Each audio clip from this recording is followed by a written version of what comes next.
Pointi kanumagaw an bɛ aw bɛɛ fo ka aw waleɲumandɔn dante foli min na fɛn fɛn sɔgɔlen don an ni sanga in kɔnɔ aw bisimila aw ka jamukan mandi kɛnɛ kan an bɛ min ɲɛnamayaw ye dɛnɛ fo ka taa se juma ma walasa kunnafoniya minnu bɛ jamana kɔnɔ an ka bɔ ni ka an sigi n'olu ye ni ka maa wele maa minnu ka analyse ka ɲi u kana an bɛ jɛ ka masala o kunnafoni ninnu kan walasa aw bɛ se ka fɛn dɔ faamu cogo min na o siranatigɛw la bi kunnafoni ba fila b'an bolo ba saba b'an bolo plutôt an bɛna an da don o la ni ka o walawala o kunnafoni fɔlɔfɔlɔ ni o bɛ tali kɛ an ka jamana ɲɛmaaw tun ye projet de loi dɔw bɔ ni k'a ye k'a fɔ ko anw ka jamana kɔnɔ kɛrɛnkɛrɛnnenya la silamɛya hukumu kɔnɔna la k'a ye k'a fɔ ko wajilu kɛcogo ani misiriw gestion ko kɛcogo man ɲi ka d'a kan a yɛrɛ k'a fɔ an ka jamana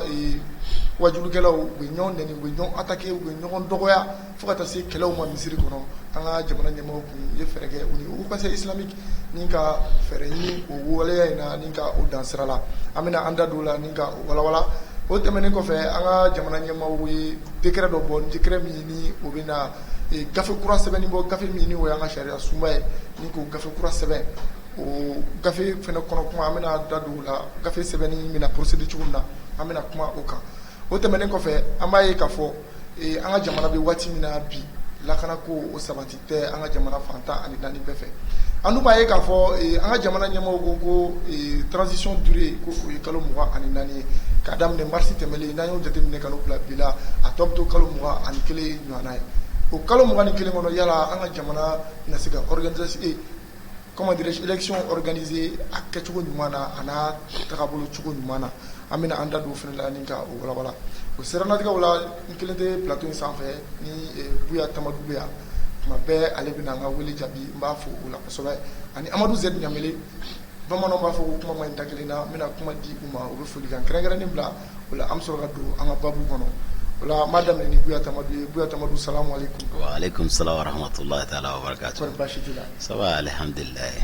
I fo kosɛbɛ. Kosɛbɛ alhamdulilayi. An ka weleliw jaabili la kuma bɛɛ. A diyara n ye. Yala foli kan kɛrɛnkɛrɛnnen jumɛn b'i bolo ka ɲɛsin an ka abonné sanumanw ma nin waati. Bon alhamdulilayi an bɛ Ala fo k'a barikada Ala min ye bi donba jira an na bi ye juma ye an ye bato minnu kɛ an bɛ dugawu kɛ Ala k'an ka batow bɛɛ minɛ. Ala k'o dɔn. Kɔfɛ n bɛ folikan bila Ala foli ni sɔli kɛli kira kan kuntigi kisi ni nɛɛma b'a ye n bɛ foli bila an bangebaaw ye olu minnu y'an ka diɲɛlatigɛ sababu ye mais encore minnu taw bɛ yen nɔ minnu taw tɛ yen nɔ Ala ka hinɛ olu la k'an ka foli kɛ an ka jamana ɲɛmɔgɔw ye président Assimi Goïta foli b'a ye ale ni a ka premier ministre docteur Choguel Kokala Maïga a n'a ka gouvernement membre bɛɛ lajɛlen ani autour de la transition bɛɛ ka folikan belebeleba bila ka taa n ka kulu yɛrɛ ye n'o ye M5 RFA ye a comité stratégique a membre bɛɛ lajɛlen n ka foli b'a bɛɛ ye ka na coordination de la jeunesse la n'o y'a sifinakaw ye anw yɛrɛ ye o ma ye ka foli bila jeunesse mɔgɔ bɛɛ ye coordination des femmes des associations des ONG comment dirais-je ka foli b'olu bɛɛ ye M5 mɔgɔ bɛ yɔrɔ o yɔrɔ Mali kɔnɔ Mali kɔ kan en tout court malien bɛ fan o fan n ka foli b'a ye diɲɛ fan 14 ye. Merci beaucoup Buya Tamadu an bɛ i yɛrɛ fo kosɛbɛ i ye foli minnu kɛ sisan u kan ka kɛ an b'i fo kosɛbɛ d'accord o la Amadu Zɛdi Ɲamele yala folikan jumɛn b'i bolo ka ɲɛsin an ka abonnéw ma ɲɔni an ka don an ka babu kɔnɔ. D'accord, Kulubali mi il faut igani kumakan dili ma mais an invité sanuman fo fɔlɔ Buya Tamaro me fɔlɔ ale la ni nga an ka abonnew bɛɛ lajɛlen fo Mali kɔnɔ ani Mali kɔ kan ka tila ka foli kan kɛrɛnkɛrɛnnen di an ka technicien Waraba ma n'o ye Tumani Koje ye k'a fɔ an filɛbagaw ɲɛna k'u ka nin video in partager kosɛbɛ ko kunnafoni minnu bɛna di ka nafa ka bon. D'accord, merci beaucoup Amadou Zemina Mele. Voilà, an bɛ boli joona an bɛ don an ka babu kɔnɔ la an b'a ɲini an lajɛbaaw fɛ nin waati in na u ka partager kosɛbɛ walasa kunnafoni minnu ka se ka cari. Maa o maa bɛ yen ko jamana in kunnafoni lamɛnli ni o ka di ye i ka se k'a sɔrɔ k'i to i sigiyɔrɔ la jamana in fan diɲɛ fantan ani naani bɛɛ lajɛlen fɛ. D'accord, o la an bɛ don an ka babu fɔlɔ kɔnɔ ni o bɛ tali kɛ an ka jamana ɲɛmaaw olu ni o conseil islamique kun ye ɲɔgɔn ye kɛ kɛrɛnkɛrɛnnenya la waleya dɔ kan ni o bɛ an ka diinɛ kɔnɔ n'o ye silamɛya diinɛ an b'a ye k'a fɔ an ka dɔnnibaaw olu kun bɛ ɲɔgɔn dɔgɔya ka ɲɔgɔn kɔrɔmaw tigɛ ni ka kuma dɔw fɔ ɲɔgɔn ma mun tɛ bɛn ani fo ka taa se misiri dɔw ma olu gestion kɛlɛw bɛ k'a nɔfɛ fo labanna an y'a ye réseaux sociaux kan k'a ye k'a fɔ Torokɔrɔbugu misiri dɔ bɛ yen olu taara ta kɛra fo ka taa bolosi ɲɔgɔn ma bɔ a la an ka jamana ɲɛmaaw y'a jateminɛ k'u bɛna nin cadre o recadrer ni k'a ye k'a fɔ ko nin mun bɛ ka kɛ a tɛ bɛn o la u bolila ka se au conseil islamique ma ka a kuma da olu ɲɛkɔrɔ n'olu jɛra ka kɔrɔfɔ walawala ɲɔgɔn fɛ o siranatigɛw de la au conseil islamique wulila ni ka i jɔ a jɔyɔrɔ la ni ka mesure kuraw ta mesure minnu ni olu bɛ taa boli misiriw gestion kan fo ka taa se dɔgɔyalimaw ma ni o kɛra wajulu la walasa olu ka se ka ɲangi cogoya min na o siranatigɛw la an b'a ye k'a fɔ conseil islamique u y'a jira k'a fɔ ko misiri suguya fila bɛ an ka jamana kɔnɔ ni o misiri fɔlɔ bɛ tali kɛ comment dire mosquée communautaire la fo ka taa se mosquée privée ma mosquée communautaire o ye jamajɛ misiri ye an b'a ye k'a fɔ misiri min jɔra jamana fɛ walima jamana cakɛda dɔ fɛ o n'a ɲɔgɔnna caman u y'o gestion kɛcogow fɔ ani maa minnu bɛ yen n'olu ye kulu ye walima u ye association ye walima u ye tɔn ye walima u ye taabolo ye walima maa kelen y'a ŋaniya ni ka i ka misiri jɔ i yɛrɛ ye o fana gestion bɛ kɛ cogo min na u da sera o bɛɛ lajɛlen ma bi ni n ka invité bɛna masala o de kan o la n bɛna kɔrɔfɔ di Buya Tamadu ma fɔlɔ a k'a ka impression di fɔlɔ le fait que nin waleya minnu bɛ ka kɛ diinɛ kɔnɔ ani an ka o conseil islamique mɔgɔw ye fɛɛrɛ minnu tigɛ o fɛɛrɛw fana ka a k'a ka avis di o kan kosɛbɛ Buya Tamadu yala ni sama-samali min ni ɲɔgɔn dɔgɔya ni ɲɔgɔn bugɔ min bɛ an ka diinɛ kɔnɔ n'o ye silamɛya diinɛ yala impression jumɛn bɛ e la o kan fɔlɔ ni an ka don a tɔ kan. Bon, alhamdulillah rabbil alamin bɛ ala fo ka barikada ala min ye bidon jira an na an bɛ ka kuma min kan ne c'est trop sensible parce que an bɛ ka kuma diinɛ de kan bon Mali la non Mali ye jamana ye diinɛ min kɛdɔn ka diinɛ caman kodɔn mais plus précisément an ka kuma in centrelen don silamɛya diinɛ de kan n'u b'a fɔ ma ko islam an yɛrɛ u ye silamɛ ye bon peut-être oui i b'i da don diinɛ ko la kosɛbɛ i ye diinɛ min maa ye an ka faamuyali la parce que diinɛ kuma diinɛ mɔgɔw de kan ka diinɛ kuma fɔ ani diinɛ tɔndenw bɛɛ yamaruyalen tɛ ka kuma diinɛ kan bɛɛ yamaruyalen tɛ k'i hakilina di diinɛ kan mais bon komi nin ye min ye nin tɛ diinɛ profondeur ye nin ye an ka diinɛ mɔgɔw kelen n'u ka fara kan jɛkulu dɔ ta ko kɛli la an ye wagati laban ninnu an y'a ye dimanche tɛmɛnen le 12 juin an y'a ye an ka jamana ye lajɛ dɔ demandé ka assise nationale kɛ an b'a fɔ ten tɔ assise nationale de don d'échange sur la gestion des mosquées et comment la moralisation des prêches bakuruba la an ka misiri ka sigi ka fɔ kɛ an ka misiriw gestion bɛ kɛ cogo min na u maraw bɛ kɛ cogo min ale ni an ka wajili a ko bɛ se ka canaliser ka moraliser cogo min na parce que wagati laban ninnu na an y'a ye k'a fɔ an kun y'an depuis denmisɛnninya la anw ye denmisɛnninw ye an y'a ye an wolola an si tɛ bɛrɛ bɔ mais an wolola k'a sɔrɔ diinɛ bɛ cogo min na an bangebaaw bolo a n'an b'a ye cogo min na bonyaw tun bɛ wajili la respect dɔw tun bɛ olu bɛ yen mais an ɲɛ b'a la bi an sifinnakaw caman donnen yen nɔ diinɛ taabolo ɲɛfɔli la ale ni mɔgɔ caman donna a la peut-être minnu t'a ɲɛdɔn sisan nɔ dɔgɔyama diinɛ yɛrɛ bɛ diinɛ wajilikɛla dɔw bɛ yen nɔ an b'a fɔ olu ma olu yɛrɛ ta kɛra classe de ni dɔ ye dɔ fɔ no vendredi nata dɔ wɛrɛ b'o jaabi bon an dun bɛ min ye silamɛya diinɛ ka bon o ma diinɛ tɛ o fɛn modèle ye bon an y'a ye min a fɔra ko diinɛ ye ɲɔgɔn faamuya de ye o kɔni ye nin sigikafɔ in kɛ ka Mali sigikafɔ in kun bilalen don ministre des affaires religieuses du culte et des coutumes n'o ye docteur Mahamadou Kone a kun bilalen don su ale ka yamaruya kɔnɔna na parce que a bɛ kɛra jamana ko yamaruya kɔnɔ u ye wele bila Mali silamɛ diinɛ tɔn bɛɛ ma ana tɔnden bɛɛ ana association taabolo bɛɛ minnu ye silamɛ u ka sigi ka fɔ ka hakili jagabɔ kɛ u ka sɛbɛn dɔ bila bɛɛ bɛ jɛn ni sɛbɛn min ye min b'a to fɔɲɔgɔnkɔ kana don silamɛw ni ɲɔgɔn cɛ bonya ka to silamɛw ni ɲɔgɔn cɛ bɛɛ ka to i ka taabolo kan bɛɛ ka to i ka danbo kan bɛɛ ka to i ka diinɛ faamuyali sen kan k'a sɔrɔ si ma don si gasi la an ye jamana in dɔn n'o ye depuis lawale fo ka se bi ma mais wagati laban in na a sira tun bɛ fɛn ka bila u y'o sigikafɔ de kɛ alhamdulilayi a sigikafɔ a kɛra min ka a kɛra minisiri ka présence kɔnɔ mais a kɛra min ka bonya kɔnɔna na n'o ye o conseil yɛrɛ ɲɛmɔgɔba ye bi Sherifu Usmane Masara Haidara an ka foli b'a yɔrɔ a kɛra ale ka yamaruya kɔnɔ ale comme ale de haut conseil ɲɛmɔgɔ ye silamɛw ka nin sigikafɔ kɛ u ka bɛnko la u ka taabolo ta parce que sama-samali ma ɲi ko ni ɲɔgɔn cɛ fitinɛ ma ɲi silamɛw ni ɲɔgɔn cɛ mais an kun ɲɛ bɛ min na u ye nin min kɛ nin u ye baaraba de kɛ jamana in mago kun bɛ nin na sinon an kun sirannen don don n'a nataw la silamɛw kana fɔ ɲɔgɔn kɔ i yɛrɛ ye min fɔ nin ye an y'a incident camanw ye hali n'a sɔrɔ Mali taama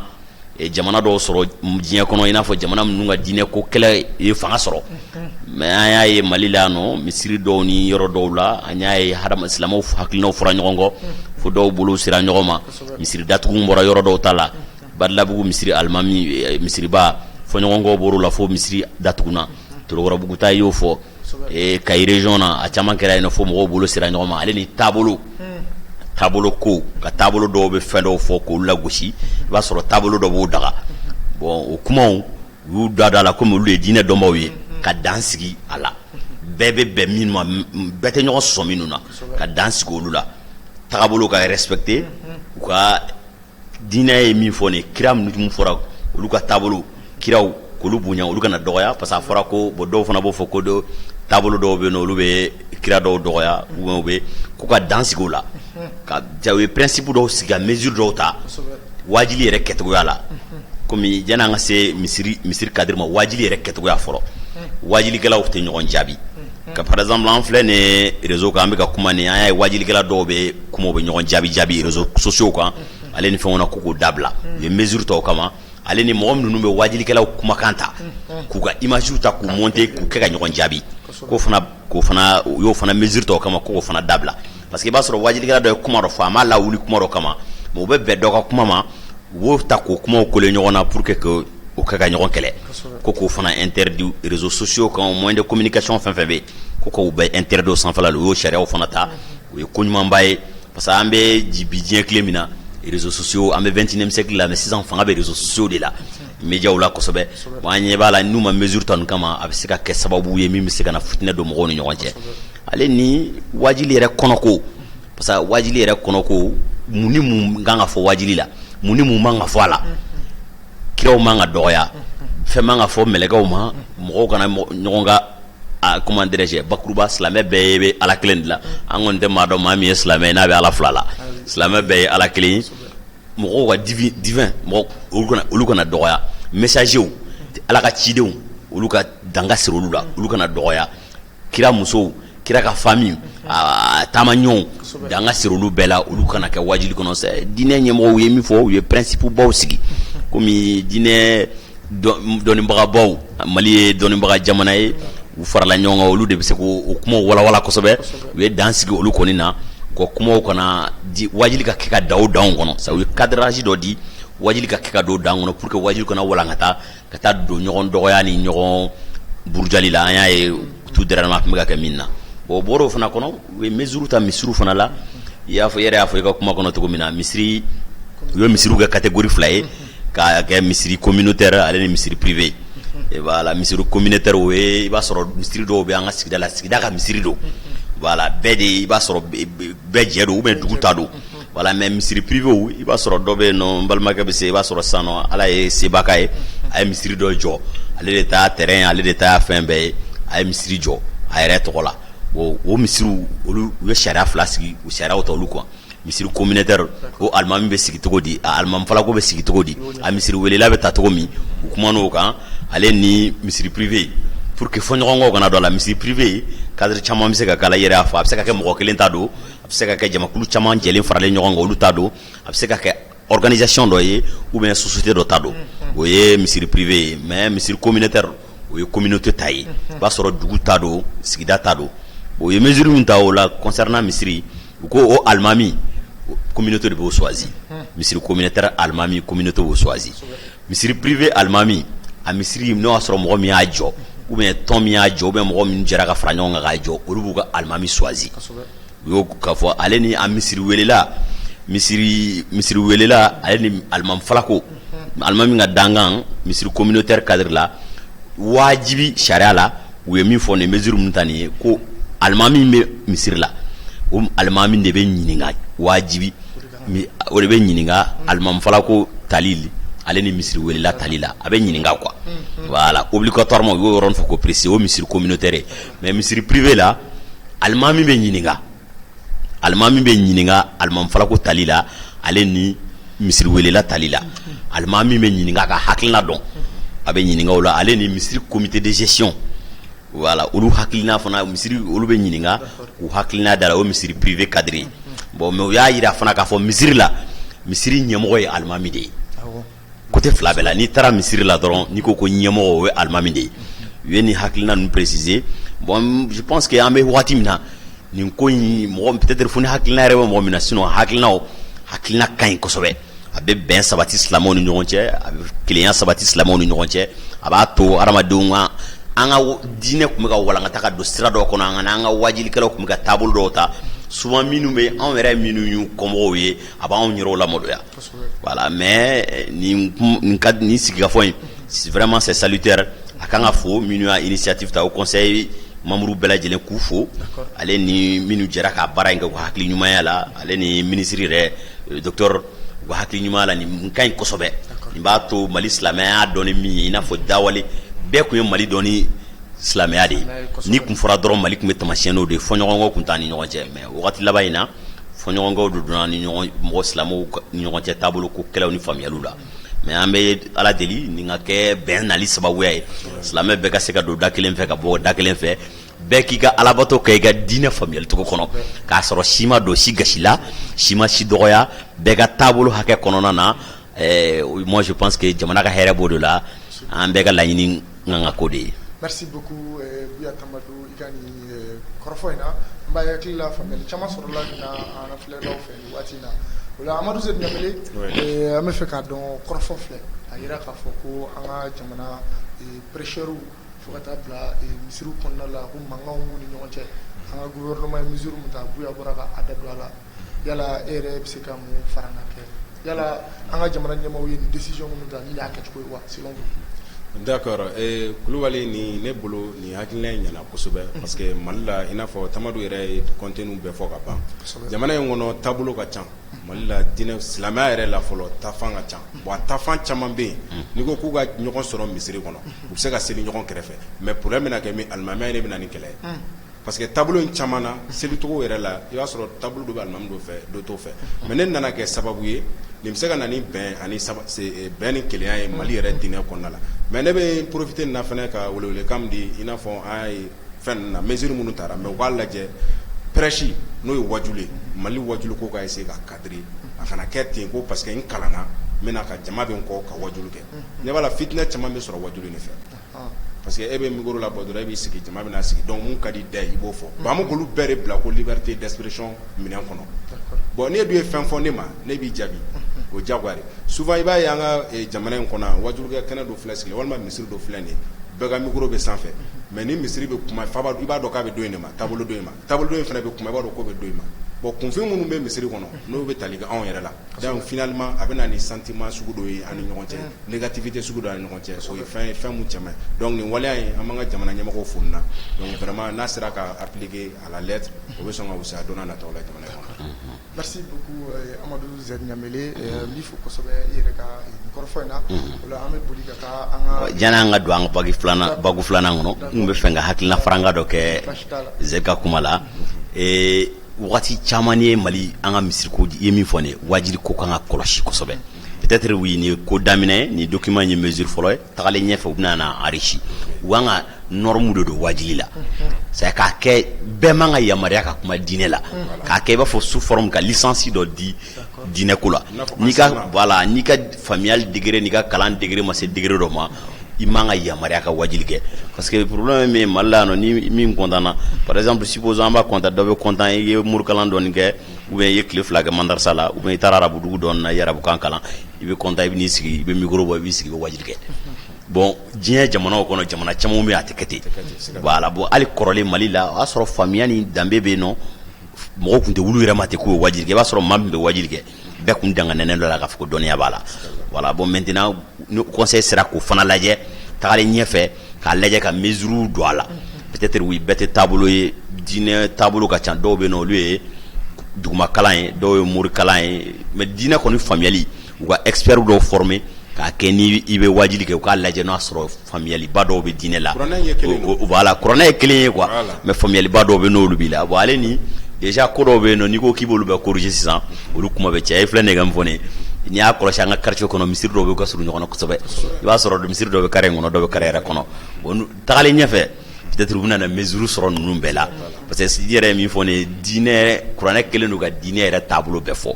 a faamuyali cogo a n'a interprétation an silamɛw yɛrɛ de tɛ ka ɲɔgɔn faamuya o la sinon peut-être a kɔni bɛɛ ɲɛfɔlen don karamɔgɔ ye min fɔ an ye a bɛɛ ɲɛfɔlen don diinɛ kɔnɔ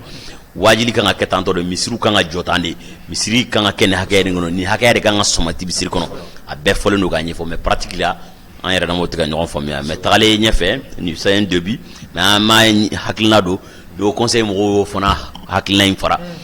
a ka ca Bamakɔ yan de village la a caman tɛ tɛmɛ a ka ca Bamakɔ i b'a sɔrɔ misiri dɔw bɛ yen nɔ hali 200 mètres tɛ yɔrɔ dɔw ni ɲɔgɔn cɛ dɔw bɛ seli la o kumakan bɛ ka don dɔ wɛrɛw la bon o kan ka kɔlɔsi kosɛbɛ i b'a sɔrɔ fana tɛ taabolo kelen ye bon o man ka gɛmɛ o kan ka lajɛ ka mesure ta minnu kɛra ka ban olu yɛlɛmali bɛ gɛlɛya mais ka mesure ta a ɲɔgɔnna yɛrɛw kana les jours à venir parce que jamana bɛ ka bonya mɔgɔ bɛ ka caya dugu bɛ ka bonya ka mesure ta kama pour que don nataw la problème kana don a la quoi voilà c'est ça que je voulais ajouter comme ZR bɔra fɔ cogo min na ko kuranɛ ye kelen tiɲɛ don kuranɛ ye kelen n'a y'an sɔgɔ o la a ka ca Ala fɛ dɔ bɛ bɔ ni mankan ninnu na d'accord o la an bɛ boli o la an bɛ don an ka babu filanan kɔnɔ o babu filanan ni o bɛna tali kɛ an ka jamana ɲɛmaaw ye degré dɔ fɔ k'a ye k'a fɔ ko ka gafe kura sɛbɛn o gafe min ni o bɛna tali kɛ an ka sariya sunba la k'a ye k'a fɔ commission dɔ sigira bɛna sigi a kama commission dɔ bɛna sigi a baara kama ni o commission ni o kɛcogoya fɔra o bɛna constituer mɔgɔ hakɛya min na ni o fɔra mais bi an ka ɲininkali tɛ o nɔfɛ an ka ɲininkali bɛ boli kɛrɛnkɛrɛnnenya la an bɛ don min na i ko bi ni o ye furancɛ fanga ye min n'an bɛ o la yala gafe kura sɛbɛnni sariya sunba kura sɛbɛnni yala o nafa b'an kan nin waati in na wa bon alhamdulillah rabbil alamin i y'a fɔ cogo min na nin an yɛrɛ bɛɛ an y'a mɛn c'est je crois bien le 10 hein an y'a ye u y'a kalan tele la ko jamana ɲɛmɔgɔ ye décret ta k'a fɔ ko ka sariya gafeba kura sɛbɛ ka constitution kura sɛbɛ voilà a ma fɔ ko ka révision kɛ dɛ mais a fɔra ko ka constitution kura sɛbɛ an ye min mɛn voilà bon o hakilina in ni ye e bolo hakilina ɲuman don voilà parce que n'an y'a jate ni ye Mali yɛrɛ histoire ta k'a lajɛ Mali filɛ nin an bɛ 3e république la an ka Mali ka indépendance an b'a fɔ cogo min na o daminɛna ni 1960 avec Modibo Keïta ye ale ye constitution fɔlɔ élaboré o wagati mais an ɲɛ bɛ ale la wagati min na dankarila ka fanga la après Musa Tarawele nana en 1968 u kelen ka Modibo bɔ yen u nana 2e république la u ye constitution kura élaboré ka baara kɛ n'o ye voilà an bolo kɔnɔ révision taabolo dɔw nana o la an ɲɛ min na en le 25 février 91 et 92 le 25 février 92 et constitution kura yɛrɛ Amadu Tumani Ture kelen ka dankari Musa Tarawele ka fanga la an nalen démocratie kɔnɔ olu fana nana constitution kura élaboré o y'an nalen 3e république la mais depuis tagalen ɲɛ an bɛ kulu min kɔnɔna na n'o ye M5 ye n'a kulu tɔnba dɔ bɛ yen nɔ ko EMK n'an hakili b'a la wagati laban depuis janni kɛlɛ in ka daminɛ EMK fɔlɔ-fɔlɔ de ye su o y'a sɔrɔ peut-être Cheikh Umar Sissoco b'a a la olu de tun b'a fɔ ko wagati bɛɛ ko Mali sera an ka taa 4e république la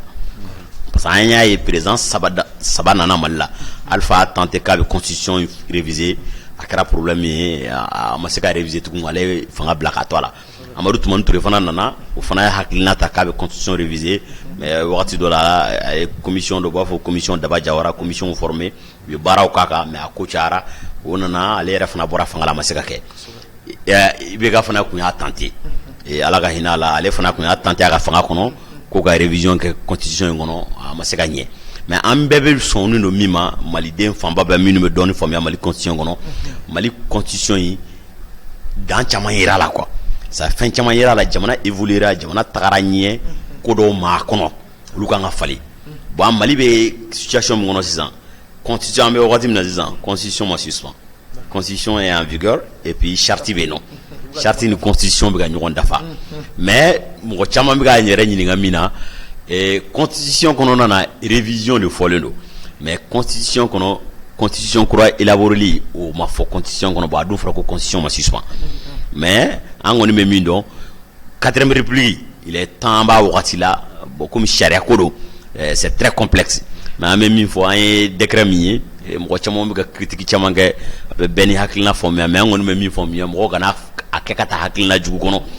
bɛɛ sɔnnen don a ma maliyɛn bɛɛ sɔnnen don ma opposition depuis fɔlɔ opposition majorité bɛɛ sɔnna a ma k'a fɔ ko Mali constitution y'a ka limite yira voilà parce que a ye problème caman ye a ye Jɔnkunda ka wagati Jɔnkunda kelen ka ATT nɔrɔ bila par intérim a ka 40 jours ko kɛra problème ye olu bɛɛ ye dancɛw ye an y'a ye a kɔnɔna na article caman bɛ yen nɔ article 38 article 53 constitution kɔrɔlen kɔnɔna na an ɲɛ b'a la k'a fɔ minnu ye mɔgɔw y'a ye yɛlɛma kan ka don minnu na mais bakuruba la komi nin ko in bakuruba bɛ président de la transition de kunkan an bɛ transition na sinon ni an bɛ fanga normal la a bɛ président de la république de kunkan o de bɛ se ka hakilina ta ani député ko ka constitution yɛlɛma voilà mais a hakilina ta ko ka constitution kura de kɛ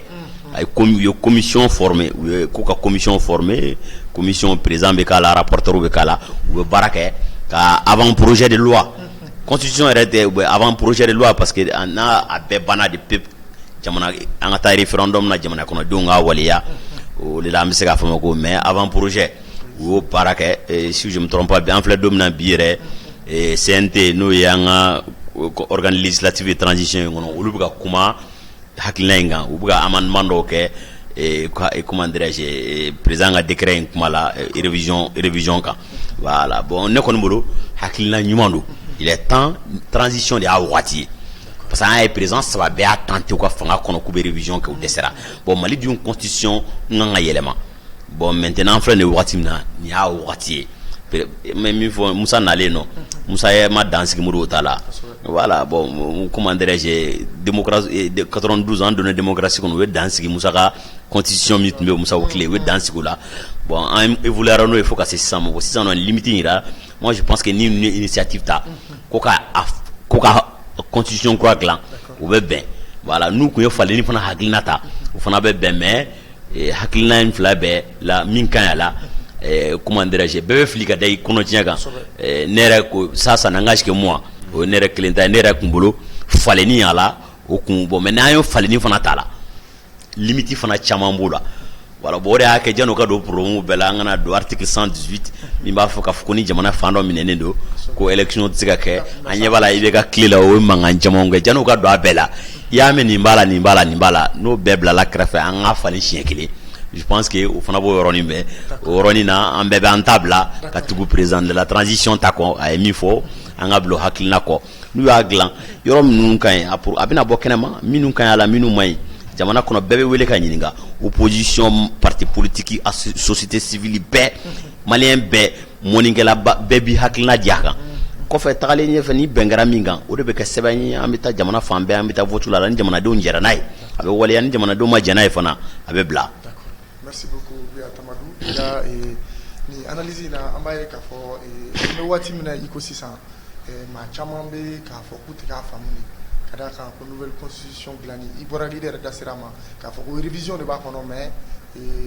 fɛnkɛ de bɛ ka kɛ a fɔra ko nouvelle constitution de bɛna dilan o de tun bɛ maa caman ka faamuyabaliya yɔrɔ ye o la Amadou Zɛd i bɔra ka Buya ka kɔrɔ fɔ mais yala i yɛrɛ ka impression ye constitution kura ko kan. D'accord Kulubali ne bɛ taa ni volet fila ye fɔlɔ o de bɛ tali kɛ k'a fɔ d'abord comme i y'a éclairci k'a fɔ constitution tɛ ka réviser constitution kura de bɛna dilan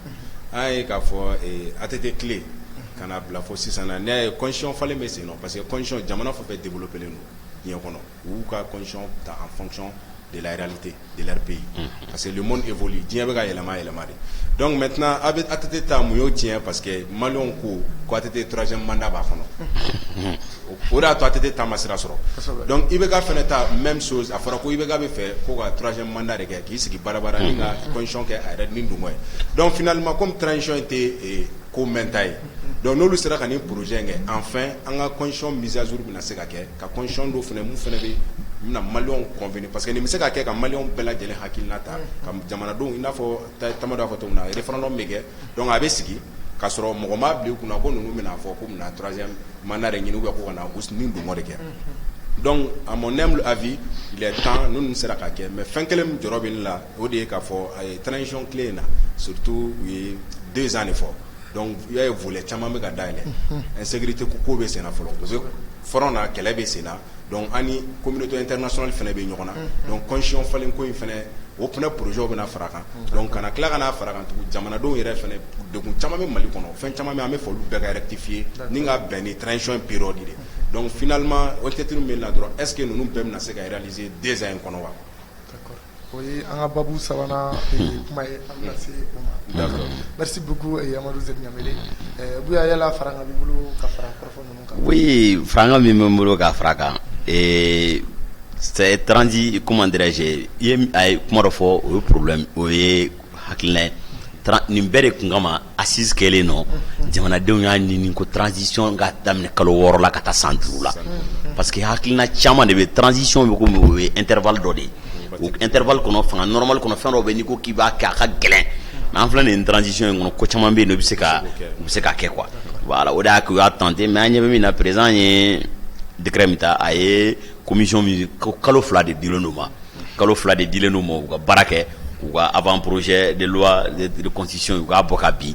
au kofe jamana do mbebe wele beki hakilina di atraboloka mais ni a jetemne anye minu chamani et amie constitution jamana do constitution tagalena la jamali constitution février 25 février 92 ni français constitution a volé nous la kosobe afan jamamba volé nous la ko andu ya la yini ni zenina ko ambe refondation de ke anya révision constitutionnelle a ko bara famba do dilendo anga professeur Boroma no yanga ministre de la refondation et docteur Ikassa Maïga ay haklina déjà ay bara damine depuis ni transition indamne na fo bi abe wulika jola mais anyebala ni président kelengan degrenta ni biche ali bi wulika jo chamamba farlaka pour que jamana de una famia ali kunu kuma shini abe tele ni radio la ka jamana de una famia kosobe ni kuma ya ka fo kambela parce que malila no be malien be concerné bobo kan maraka kan bamananga shia be tamashe kan bel ka fo kambela ka wala be ka famia ka nyambe ka do komina voilà parce que o yemi fo ne amina refondation cadre de kono adono cadre kono na boka latifana anga mali re jamana tabiyaw be minu fo ango danga constitution anga jamana tabiyaw be mi fo ina fo wakati chama akun denne do anga krefe fangala o yanga larara mo yi ou font partie de l'état jamana dugutugu ni anga ladala mo et pourtant be jamana bara de la na ya maire be dugutugu be no kabi fon no we no be joroba bu fanala ni be constitution ngono hakilina be se ka tago bela ka rôle de confie là parce que be bara la comment dirais-je jamana ngono anga constitution nke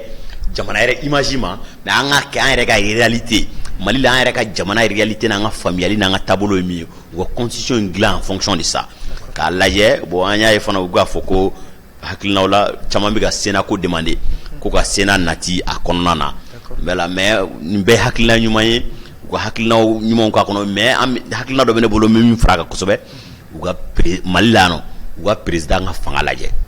voilà président mierede président de la transition bon pas président de la transition comme un transition président de la république fanga normal kono moi je pense que président de la république en Mali constitution février doina il a trop de pouvoir aga fanga ka bon démocratie du même info fanga basaba luka ka kono na voilà no lu kera kono mais fanga o danga ka ni président ko kabe tanteme fanga do ka soro no mi me président ajo parce que jamana ngona mba ya nga président ils ont trop de pouvoir ibora sira o sira fe fara fanga bu buluka na ka dobo président nga fanga la fanga be mai maklimulu ka keni président ko be dansa ko siro doma amba e yoro be akale ou be ni kodo be no ni président da sigira na e ko kuntan chama ka fanga kono na ba e awuli diga gele ay jamana do be par exemple minnu nga démocratie ka coronanta e na États-Unis ulu fe no par exemple c'est ka destituer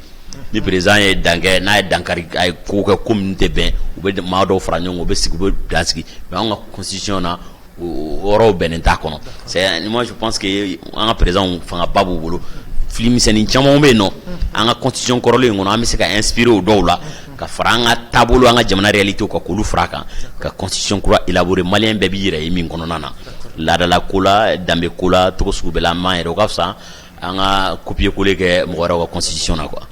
Merci beaucoup Buya Tamadou wala amna ko jona ni ngado anga nga sabana kono nga babu amaye ka fo babu flana nyere ko nadu sabana kono doni nga kere ni ala amna du sabana kono amaye ka fo anga jamana bi wati ne ko sisa alu ya soro bela jale be aye ka fo ko kono dimite nyedimi do la montée en puissance des femmes bi akalinu ka bela jale sewa ali bi anga jamana yoro do bi uluti anga mara kono mais yala que ibra constitution ko fo yala constitution se ka fali ka soro jamana beti anga mara kono wa kren ala kata élection fane faruka bon alhamdulillah bo yo am yorom na ko misisa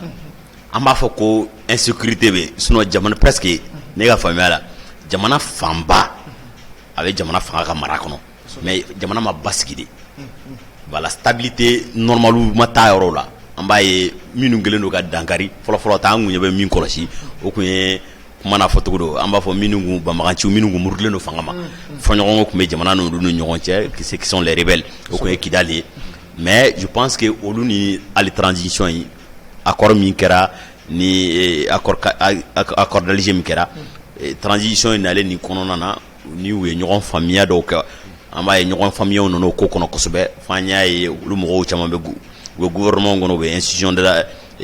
autorité de la transition wa mo chama mo kono mais même mini ani mini dron est-ce que jani sans flatché am se ka lakana sabati fambe pour que élection organisée fambe parce que élection chama de bemina élection législative kan organisée élection communale kan organisée présidentielle kan organisée ni sénat fana be no peut-être sénatorial na organisé peut-être quatre anta donc on a un projet comment dirais-je avant projet on a un mini minka kono mais on même min sabati anya bala jamana fan chama segina sécurité commencera kana yoro chama yoro nu de Mali bolo voilà bon on me mi fone wati ka suru mais en contrainer no ka baraka nay 6 ans da toya kalum gwani nande kuntara sans fla mais anya bala un saba consommer la to déjà et kalum gwani kele ngono ku jija déjà yoro chama ba minene do mais sécurité insécurité terrorisme basiki bakuruba mana terrorisme était aussi yoro kele ulu be jatiga wale balo mo do bina ou be attaquer la kata mais anya bala wati labana yere mi fo monter en puissance de nos femmes anga surasu sera ka dans yoro chama instabilité là sécurité la kana commencer kana yoro chama sisa Mali territoire ka bo am mi fo yo alibi ku jijo fait pour que ambe projet mi ka ke a projet ka se kana se ka ke mais bon Mali de don anni benaka anani seda o kumana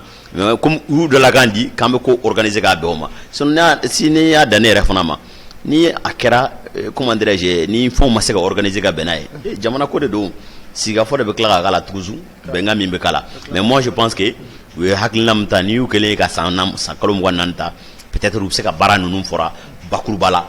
ça afro ko bakurbala we kalum wanande ta bakurbala baraba projet bam nga a bet ka bam mabaw guji jaw ko lu ke ka se ka ba transition kono révision constitutionnelle nga se ka ke et puis élection ko se ka organiser pour ça va meru malala no menno merala de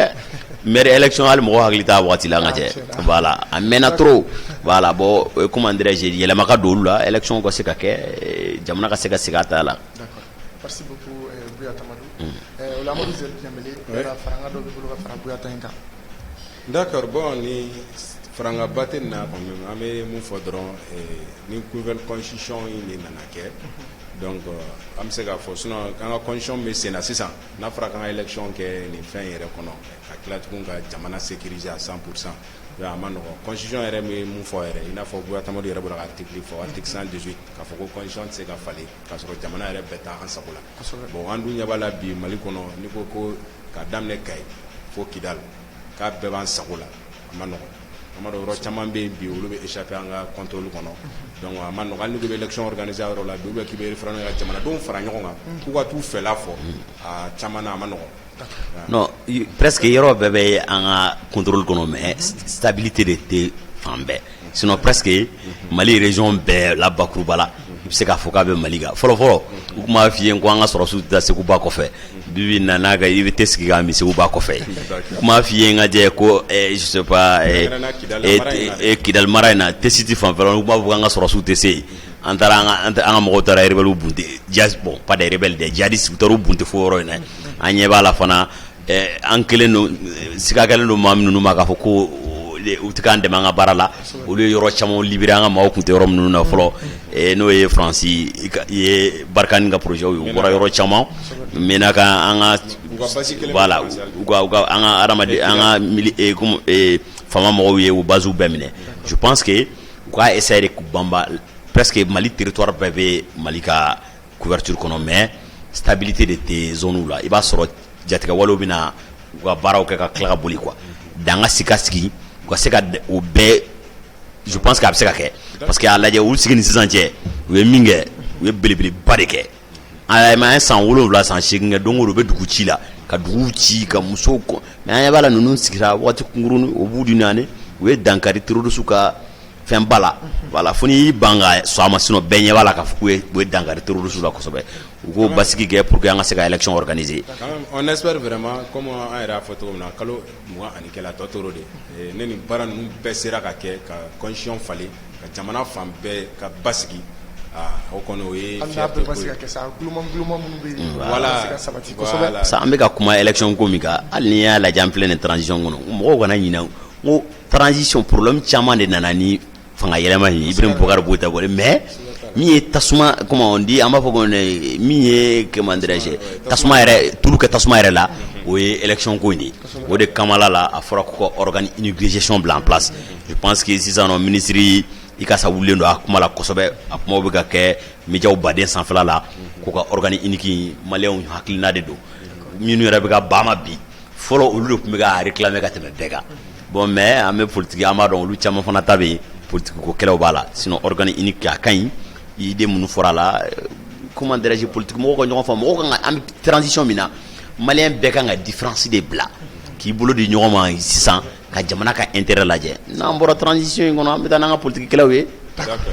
merci beaucoup Moussa Tamadou il faut ko sobe Amadou Zen Nyamele li yere fa fu anga jamuka be feka bu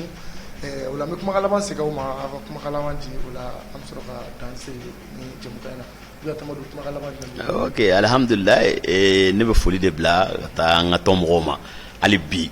anga mbolo di nyoma ay barami ndamne anga to laban no M5RP ali bi anye farala nyonga client mi ngono toujours anye mi fo wati do la haramadin hakilina do nyon soro anye bala do ko fo mo do ni do hakilina ko tika nyon soro mais toujours doka dobla anga mbolo di nyoma toujours mi ma fara nyonga o ka boni mingile no ka fara fara quoi anga mbolo di nyoma l'essentiel ka bakuruba la manga comité stratégique membre befo ka anga coordinateur befo dans les différentes localités et ka anga coordination des femmes rofo ka président de la transition du gouvernement de la transition kufo mais ameka kuma kominga comme ni bakuruba ni me minga birisri bonda concerné docteur Ikasa le professeur Ikasa Maiga anga foli bele wa ya wulika jola alibi et tagale ni baranga seka constitution ko nga seka sensoro et reformation be ka ke transition be bando mina ka réalité malien be ka do ka fokuri fondation kera ambe foli ko ka merci beaucoup Buya Tamadou Amadou Zen Nyamele magala Salia Bassi ne be yere fo ka Buya Tamadou fo kani analyse duman na nga technicien fo kila ka senga foli la propriété en flebaga bela jele mali kono ani mali ko